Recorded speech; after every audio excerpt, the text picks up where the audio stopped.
This is a story of my father and a story of unions.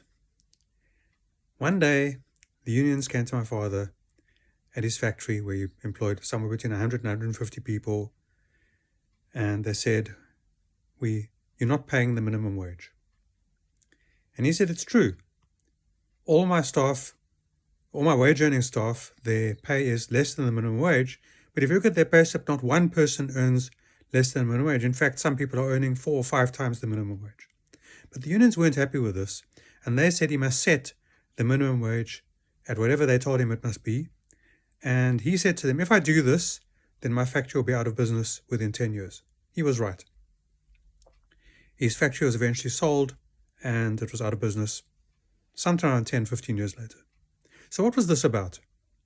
Well, in 1986, I started in the December 1985, January 1986 holidays, I started writing a wages program for my father's factory. He had written a wages program in Lotus 123. He'd even sold a few, and it was unmanageable, really.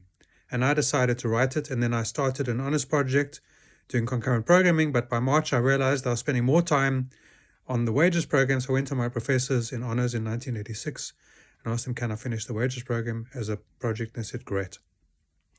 And so I did. And this wages program had lots and lots of bonuses. For example, there was an attendance bonus. If you were on time, which meant you needed to be work for every one of your shifts 5 minutes before the shift, if you did that for the week, then you got a bonus. I think in those days it was like 5 Rand. Doesn't seem like a lot today, but in 1986, it added up. And then you got people that worked Monday to Thursday, worked the normal shift, and then Friday, Saturday, Sunday, people worked 3 days, but they got paid for 4 days because Sunday was double time. So some people like that. They like to work Friday, Saturday, Sunday, and get paid 2 days for Sunday.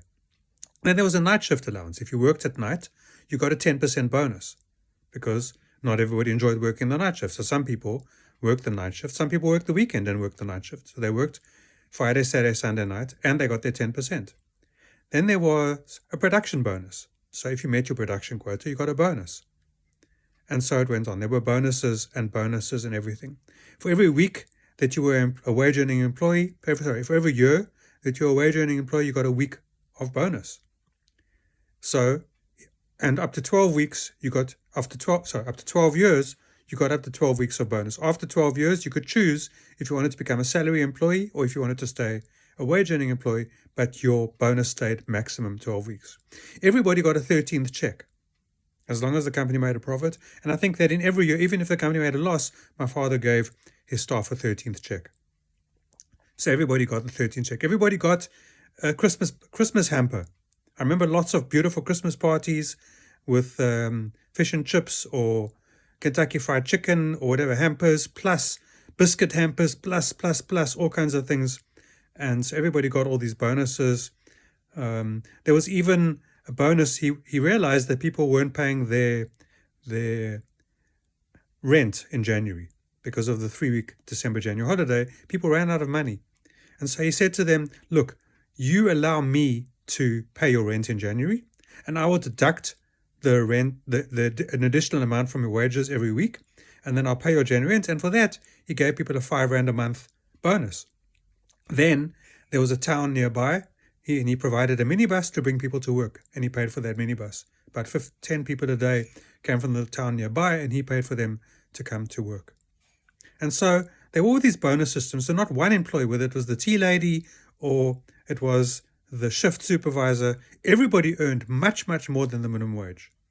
But my father said to the unions that the minimum wage will make everybody the same. And he was right, because slowly over time, everybody got the same increase. Slowly the bonuses fell away. And so everybody was treated the same. Everybody got the same increase. And eventually the system fell apart. And then nobody was incentivized to produce the required goods. Nobody was incentivized to arrive at work on time. Nobody was incentivized to work the night shift. People didn't get their production bonuses or their tenant bonuses because it became part of your normal pay. You had no incentive to be efficient or effective. So the people that joined the unions, they got their minimum wage, and the people that didn't join the unions, I don't actually know what happened to them, if they continued on the old system or if they were forced to use the new system. So I'm not against unions. I think unions have had a very important place, but I do think that the problem is, for example, Eskom employees, 45,000 employees, just got a 7% increase. If you know you're going to get a 7% increase every year, what's the point of being efficient? Who cares if your clients have 12 hours a day of load shedding, no electricity? Who cares if your turnover is a quarter of what it could be because you can't supply your clients with electricity? Who cares if you can't grow your economy but you're still getting your wages, you're still getting your increase, you're still getting your 7% every year?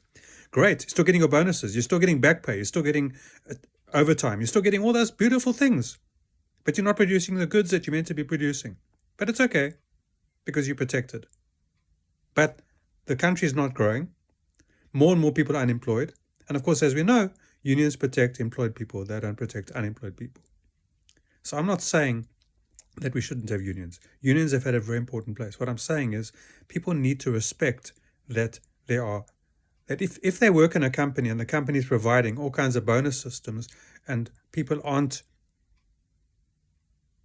getting their bonuses and everybody's benefiting and not a single person is earning less than the minimum wage because of their bonuses, and some people are earning 3 or 4 times the new minimum wage, then leave it alone. I agree that if someone is not reaching the minimum wage, then that situation must be looked at for that person in that unique way. So it wouldn't be necessary to actually say, well, you must pay people a minimum wage and then get rid of all the bonuses, but rather pay people and then make sure that everybody's earning more. And if they're not, then educate them, train them, give them different jobs so that they can reach the minimum wage. So yes, minimum wages are great. But we look at unemployment in South Africa between school leavers and 25 years old. About 70% of those people are unemployed. Obviously, after 25, they're getting employed because maybe 50% of people are unemployed. And as people get to 35, 40, there's fewer unemployed people. And therefore, we know that people are being employed at some point. They're getting some kind of experience somewhere, maybe off the record, because they can't work legally less than minimum wage. So they can't get that first job. So they can't find the work they need to get the experience they need to get the jobs they need. So they're working under the radar. And if they're working under the radar, then there's less tax being paid and so on. There's less recognition, there's less understanding. So we must be looking at situations where, although there's 70% youth unemployment, sometime later there's 60%, 50%, 40%. As people get older, they're getting employed. But they're not getting that first job because they might be able to get a job at 1,000 Rand a month or 100 Rand a day or whatever the case is. And they might be able to get that job and do that work and get experience. And because they get experience, they can get to the point of getting the minimum wage, but at least they then get the job. So minimum wages is part of the story. Unions is part of the story. My dad's part of the story. My dad said that when the unions arrive, his company will be insolvent within 10 to 15 years. And unfortunately, he was right. So that happened. And I wrote the wages program in 1986. I think the unions arrived maybe 10, 15 years later, and the company went into liquidation in about 2013. And so it was a sad day to see such a 40 years of investment and hard work go to waste. And unfortunately, within 2 or 3 years, my father started losing his mind. He lost his pilot's license, and so his whole life fell apart once his factory closed. And although he didn't work at the factory for the last 10 years, he had a factory manager and other people managing the factory. He still got his numbers at 10 o'clock every morning. And so he looked at the numbers, and that kept him busy. It kept him sane. And so, he lost interest in life. So memories of my father. There's lots of stories. I hope that you enjoyed this one.